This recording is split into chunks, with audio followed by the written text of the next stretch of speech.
بعض لوگ عورت اور مرد کی نماز میں فرق کرتے ہیں، اور سب سے بڑا فرق جو کیا جاتا ہے وہ سجدے کا ہے۔ شرم و حیا کے نام پر شریعت کی دھجیاں اڑائی جاتی ہیں۔ اب عوام، ایک عام مسلمان مزید گمراہ نہیں ہوگا انشاءاللہ، کیونکہ یہ دور علم کا دور ہے، آگاہی کا دور ہے۔ ایک کلک پر ریفرنس آپ کے سامنے موجود ہے، آپ خود ہر دلیل کو تول سکتے ہیں کہ کس کی دلیل ریفرنس زیادہ مضبوط ہے، کہاں صحیح حدیث ہے اور کہاں ضعیف حوالہ ہے۔ تو عورت اور مرد میں فرق کے حوالے سے جو سب سے پہلی دلیل پیش کی جاتی ہے، اس روایت کو دیکھیں۔ یہ سنن کبریٰ بہقی کا حوالہ ہے، ریفرنس نمبر 223 ہے۔ رسول اللہ صلی اللہ علیہ وسلم عورتوں کے پاس سے گزرے جو نماز پڑھ رہی تھیں، تو فرمایا جب تم سجدہ کرو تو اپنے جسم کا کچھ حصہ زمین سے ملا لیا کرو، کیونکہ عورتوں کا حکم اس میں مردوں والا نہیں۔ یہ روایت مرسل ہے، یعنی تابعی نے بیان کر دی، اوپر صحابی کا حوالہ بھی نہیں ہے۔ اور پھر منقطع ہے، منقطع قطع سے، یعنی سلسلہ ٹوٹ جانا، کوئی پتہ نہیں ہے اوپر کس سے بیان کی، آگے کس نے بتائی، خواہ شروع سے، درمیان سے، آخر سے، کہیں سے بھی حوالہ سکپ ہو، کسی بھی جگہ سے انقطاع ہو، اسے منقطع کہتے ہیں۔ تو یہ روایت منقطع ہے، غیر ثابت ہو گئی۔ اسی طرح اس میں ایک راوی ہے سالم، جو متروک ہے، متروک ترک سے ہے، یعنی جس سے محدثین روایت لینا چھوڑ دیں، اور یہ تب ہوتا ہے جس راوی پر جھوٹ بولنے کا تان ہو، تو اس بنا پر اسے متروک کہہ دیا جاتا ہے۔ اب دیکھیے تو مرسل ہے، تابعی نے بیان کر دیا، آگے رسول اللہ صلی اللہ علیہ وسلم تک درمیان میں صحابی کا حوالہ ہی نہیں ہے۔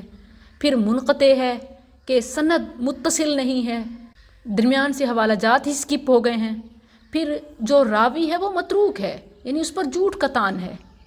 اس سب کے بعد یہ روایت صحیح روایات کے بھی خلاف ہے۔ اب بتائیے کیا اس کو بطور دلیل پیش کرنا صحیح ہے؟ جبکہ صحیح حدیث میں عورت اور مرد کی نماز کا ایک ہی طریقہ ہے، اور کوئی فرق بیان نہیں ہوا۔ عورت اور مرد کے لیے ایک ہی طریقہ بتایا۔ بخاری میں 828 کے ریفرنس سے ہے، جب رسول اللہ صلی اللہ علیہ وسلم سجدہ کرتے تو ہاتھ زمین پر رکھتے اور بازو نہ زمین پر بچھاتے اور نہ سمیٹ کر پہلو سے لگا لیتے۔ تو یہ عورت اور مرد دونوں کے لیے یہی نبوی طریقہ ہے۔ پھر بخاری میں 822 کے ریفرنس سے ہے، رسول اللہ صلی اللہ علیہ وسلم نے فرمایا تم میں سے کوئی بھی حالت سجدہ میں اپنے بازو کتے کی طرح زمین پر نہ بچھائے۔ اب یہ پیغام عام ہے، کوئی عورت مرد کی تفریق نہیں ہے۔ تو ثابت یہ ہوتا ہے کہ مرد اور عورت کے سجدے کا ایک ہی طریقہ ہے، کسی قسم کا کوئی فرق نہیں۔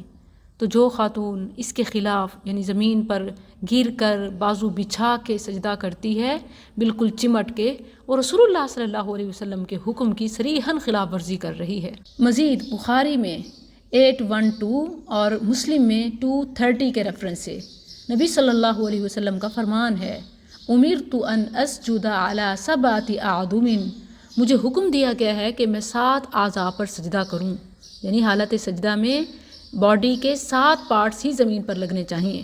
یہ 7 پر سجدہ ہوگا۔ کون کون سے؟ علی الجبہہ، پیشانی پر، اور آپ صلی اللہ علیہ وسلم نے اپنے ہاتھ سے اپنی ناک کی طرف اشارہ کیا، یعنی پیشانی اور ناک یہ دونوں ہی زمین پر لگنے چاہیے۔ والیدین، اور دونوں ہاتھ، والرکبتین، اور دونوں گھٹنے، واطراف القدمین، اور دونوں پاؤں کی انگلیوں پر، یعنی دونوں پاؤں کھڑے کر کے رکھیں اور پاؤں کی ایڑیاں آپس میں ملا لیں۔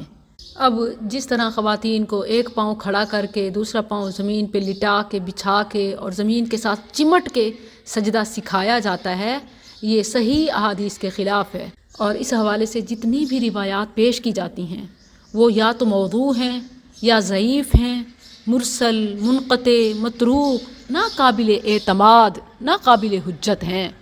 تو اب ضعیف حوالہ جات کو بنیاد بنا کر صحیح احادیث کو کیسے چھوڑا جا سکتا ہے؟ واللہ الموفق۔